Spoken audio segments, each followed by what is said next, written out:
अस्सलाम वालेकुम। Lecture number 12, chapter number 11, sampling and sampling distribution.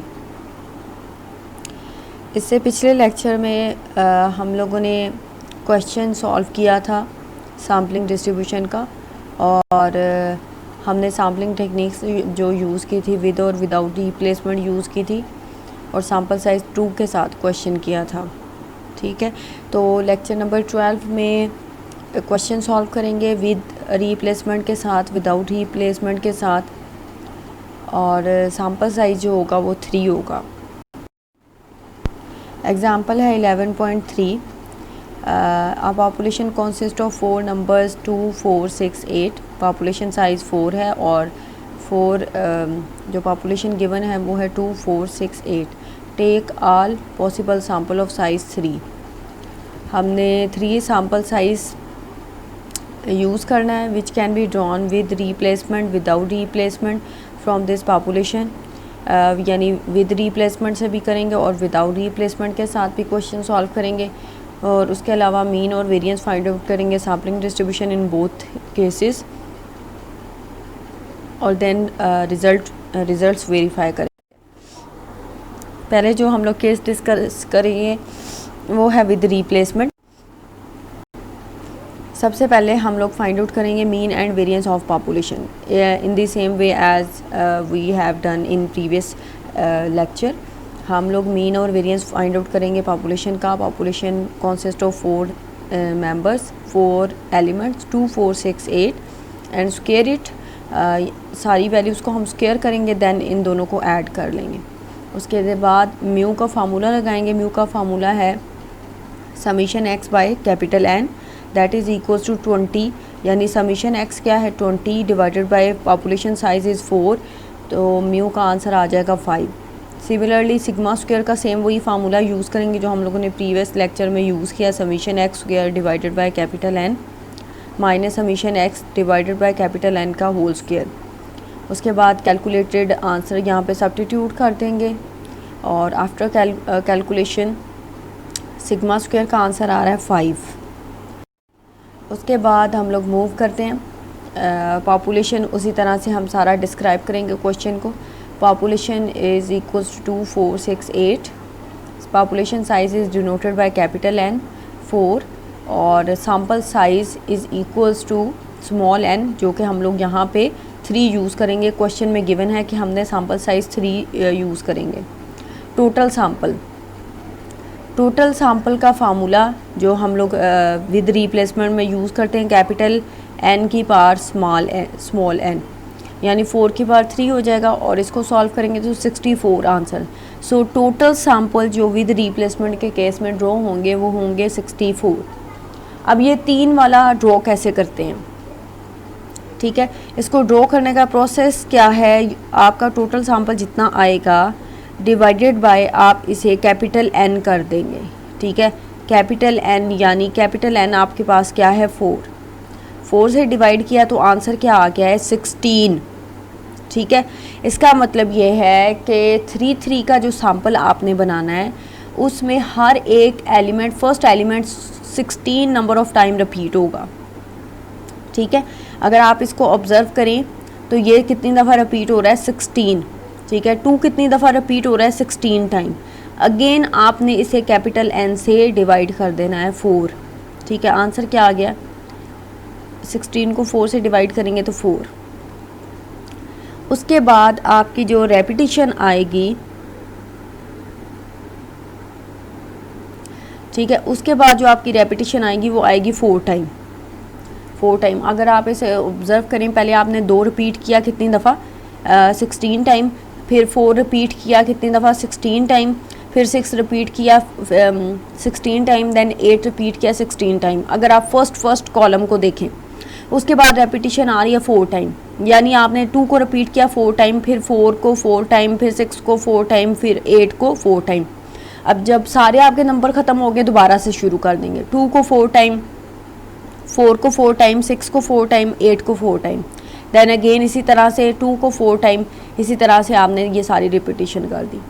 उसके बाद अगेन आपने वहाँ तक डिवाइड करना है जब तक आपका आंसर 1 नहीं आ जाता। 1 मीन्स नो रेपिटेशन, आपने जस्ट वही जो पॉपुलेशन होगी उसे रिपीट कर देना है। 2468 2468 2468 2468, अगेन आपने इसी तरह से साइकिल रिपीट करते जाना है जब तक आपके टोटल सैंपल नहीं हो जाते। ठीक है, क्लियर हो गया इसका। अच्छा, उसके बाद है आपने कैलकुलेट करना है अरिथमेटिक मीन। अरिथमेटिक मीन मालूम करने का तरीका यही है कि आपके पास क्योंकि एक सैंपल बेस करता है 3 वैल्यूज़ पे, तो तीनों को ऐड करके 3 पे डिवाइड करेंगे, तीनों को ऐड करके 3 पे डिवाइड करेंगे, क्योंकि मीन का फार्मूला जो होता है वो ये कहता है कि जितनी वैल्यूज़ को ऐड करेंगे उन्हीं के तादाद पे उसे डिवाइड करेंगे। 2 + 2 + 2 डिवाइडेड बाई 3 करेंगे, आंसर 2 आ जाएगा। सिमिलरली 2 + 2 + 4 करेंगे और डिवाइडेड बाई 3 करेंगे तो 2.67 आंसर आ जाएगा। इसी तरह से 2 + 2 + 6 करेंगे, डिवाइडेड बाई 3 करेंगे तो ये नेक्स्ट आंसर आ जाएगा। इसी तरह से ये सारे आपने अरिथमेटिक मीन फाइंड आउट कर लेने हैं। ठीक है, ये फाइंड आउट करने के बाद नेक्स्ट स्टेप जो आपका होगा, आपने सैम्पलिंग डिस्ट्रीब्यूशन बनानी होगी x बार की, और देन उस सैम्पलिंग डिस्ट्रीब्यूशन को यूज़ करते हुए आपने मीन और वेरिएंस फाइंड आउट करना होगा। ठीक है, sampling distribution of x bar and it's mean and variance. ठीक है, सैम्पलिंग डिस्ट्रीब्यूशन का मीन और वेरिएंस आप उसी तरह से x बार के कॉलम में जितनी रिपीटेड वैल्यू होंगी वो आप कॉलम वाइज उसको लिख लेंगे, यानी ये रिपीटेड वैल्यूज़ थी ये आपने लिख दी। देन आगे उसकी फ्रिक्वेंसीज लिख देंगे, यानी ये वैल्यू कितनी दफ़ा रिपीट हो रही है 1 टाइम, उसके बाद 2.67 कितनी दफ़ा रिपीट हो रही है 3 टाइम, ये सारी फ्रिक्वेंसीज लिख देंगे। और sum of frequency is equal to 64, क्योंकि टोटल सैम्पल कितने हैं 64। उसके बाद f इंटू एक्स बार उसी तरह से बनाएंगे 1 डिवाइडेड बाई 64, यानी आप हर करंट फ्रिक्वेंसी को उसके टोटल से आप डिवाइड कर दोगे। Similarly x bar into F of x कैसे बनेगा, अगर आप इन दोनों कॉलम्स को मल्टीप्लाई करेंगे तो आपका रिजल्टिंग कॉलम ये वाला बन जाएगा। ठीक है, ये ऑलरेडी ये बिल्कुल उसी तरह से होंगे, ये कैलकुलेशन प्रोसीजर सेम है जो हम लोगों ने प्रीवियस लेक्चर में पढ़ा है। इसमें और इस क्वेश्चन में और प्रीवियस लेक्चर के क्वेश्चन में डिफरेंस सिर्फ ये है कि वहाँ पे सैम्पल साइज़ 2 का था, यहाँ पे सैम्पल साइज़ 3 का है। तो यहाँ पे बताया एक्चुअली आपको ये जा रहा है कि सैम्पल साइज़ 3 के साथ आप ऑल पॉसिबल सैम्पल कैसे ड्रॉ करते हो।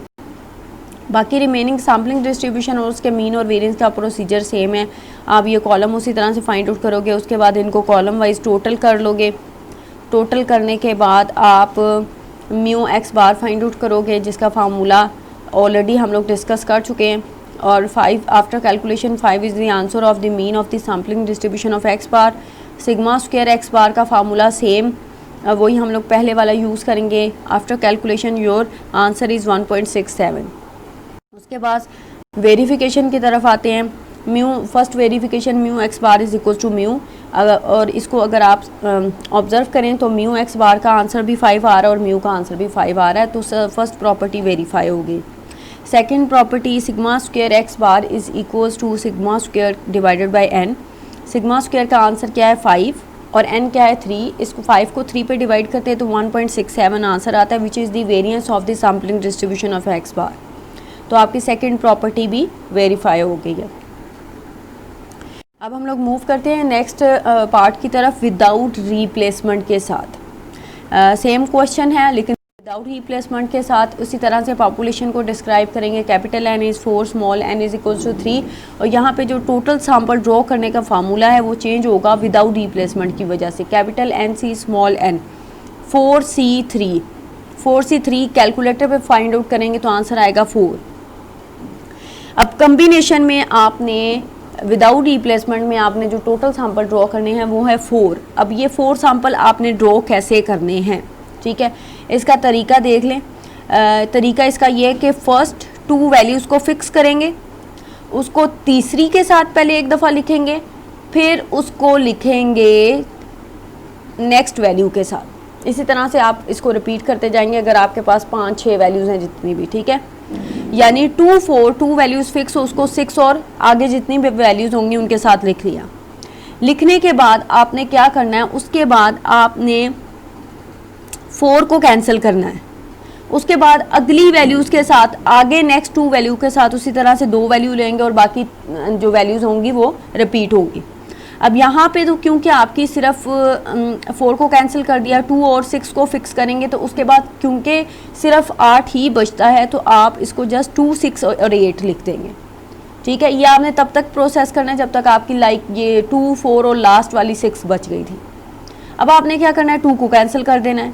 अब बाय चांस क्योंकि आपका पॉपुलेशन साइज 4 है तो लास्ट में बचती ही सिर्फ 3 है, तो ये तीनों ही वैल्यूज़ आ जाएंगी। दोबारा रिपीट कर रही हूँ, आपकी वैल्यूज़ थी 2, 4, 6 एंड 8। सबसे पहले आपने पहला सैम्पल जो ड्रा करना है, अगर 3 साइज़ का होगा तो आपने 2 वैल्यूज़ को फिक्स करना है। इन 2 वैल्यूज़ को एक दफ़ा आपने नेक्स्ट वैल्यू के साथ लिखना है, उसके बाद नेक्स्ट को छोड़ के उससे नेक्स्ट के साथ लिखना है। इसी तरह से अगर कोई और वैल्यू भी इसके बाद होती तो वो आपने इसको फिर उस वैल्यू के साथ भी लिखना था। ठीक है, अच्छा, जब आपने 2, 4 के साथ सारा कुछ कर दिया तो फिर आपने दूसरे नंबर वाली वैल्यू छोड़ देनी है। ठीक है, तब आपके पास रिमेनिंग जो बच रही हैं, अब बाय चांस क्योंकि आपकी वैल्यूज़ 4 थी तो आपने जब दरमियान वाली स्किप की तो एंड में आपकी 3 ही बचती हैं, और क्योंकि आप सैम्पल साइज 3 का ड्रॉ कर रहे हो तो ये तीनों लेंगे। अगर आपकी यहाँ पे कोई और वैल्यू भी होती तो आपने 2, 6 को फिक्स करने के बाद पहले उसको उसके साथ लिखना था, फिर आपने उसको नेक्स्ट के साथ लिखना था, फिर आपने उसी तरह से 6 को भी स्किप करना था। ठीक है, अब यहाँ पे क्योंकि 10 वैल्यूज़ है ही नहीं, 2, 6, 4 लिख दिया। अब 2 के साथ ऑल पॉसिबल सारे कम्बिनेशन आपके हो गए हैं तो 2 को कैंसिल कर देंगे, बाकी जो बचेगी उसके साथ सेम यही प्रोसेस करेंगे। अब लास्ट में क्योंकि आपकी 3 बचती हैं तो 4, 6, 8 आपकी वैल्यू आ गई।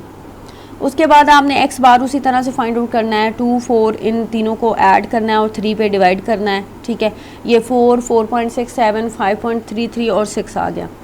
क्योंकि ये आपके सैम्पल बहुत कम बन रहे हैं और इसमें फिर x बार के कॉलम में कोई रेपिटेशन नहीं आ रही, तो जब आप इसकी फ्रीक्वेंसी डिस्ट्रीब्यूशन बनाओगे तो फ्रीक्वेंसी डिस्ट्रीब्यूशन बनाते हुए उसी तरह x बार में पॉसिबिलिटी ऑफ वैल्यूज़, देन उनकी फ्रीक्वेंसी क्योंकि सिंगल टाइम रिपीट हो रही है तो मैंने 1 के साथ लिख दिया। ठीक है, ये मैं 1 फ्रीक्वेंसी इसलिए लिख रही हूँ क्योंकि मैंने आपको कैलकुलेशन का यही प्रोसेस बताया हुआ है ताकि आप कंफ्यूज ना हो, तो मैंने यहाँ पे 1 फ्रीक्वेंसी के साथ इसको सॉल्व किया। ठीक है, और उसी तरह से f इंटू एक्स बार 1/4 आ जाएगा, 1/4, 1/4। देन आप ये रिजल्टिंग कॉलम जो दो नेक्स्ट कॉलम्स हैंगे उसी तरह से मल्टीप्लिकेशन के बाद आप लोगों के पास आएंगे। उसी तरह से आप कॉलम को सम करेंगे, कॉलम वाइज समीशन करेंगे तो ये आपका आंसर आ गया। ठीक है, और उसके बाद म्यू एक्स बार फाइंड आउट करेंगे, same formula 20 divided bye 4, answer is 5। उसके बाद सिग्मा स्क्वायर एक्स बार का सेम वही फार्मूला यूज़ करेंगे और आफ्टर सब्स्टिट्यूशंस और एंड कैलकुलेशन आपका आंसर आ रहा है 0.55। ठीक है, अब हम लोग लास्ट स्टेप यानी वेरिफिकेशन की तरफ आते हैं। रिजल्ट वेरीफाई करेंगे, mu x bar is equals to mu. ठीक है, इसको कंपेयर करें तो आपके आंसर म्यू एक्स बार का आंसर 5 आ रहा है और म्यू का जो ऑलरेडी हम लोगों ने सबसे पहले कैलकुलेट किया था वहाँ पे भी आफ्टर कैलकुलेशन म्यू का आंसर 5 आ रहा था, तो फर्स्ट प्रॉपर्टी वेरीफाई हो गई है। ठीक है, इसी तरह से सिग्मा स्क्वायर एक्स बार कैलकुलेट करेंगे, इसकी प्रॉपर्टी को वेरीफाई करेंगे। अब क्योंकि विदाउट रिप्लेसमेंट में के साथ है तो सेकंड प्रॉपर्टी जो होगी वो हम इस वेरिफिकेशन के साथ, इस फैक्टर के साथ हम इसको वेरीफाई करेंगे। सिग्मा स्क्वायर इज़ 5 जो हम लोगों ने फर्स्ट या सेकंड स्लाइड में हमने कैलकुलेट किया था। स्मॉल n यानी sample size is 3, capital N 4, -4 -3 करेंगे एंड 4 -1 इसी तरह से डिनोमिनेटर में इसको सारे को हम लोग सॉल्व करेंगे।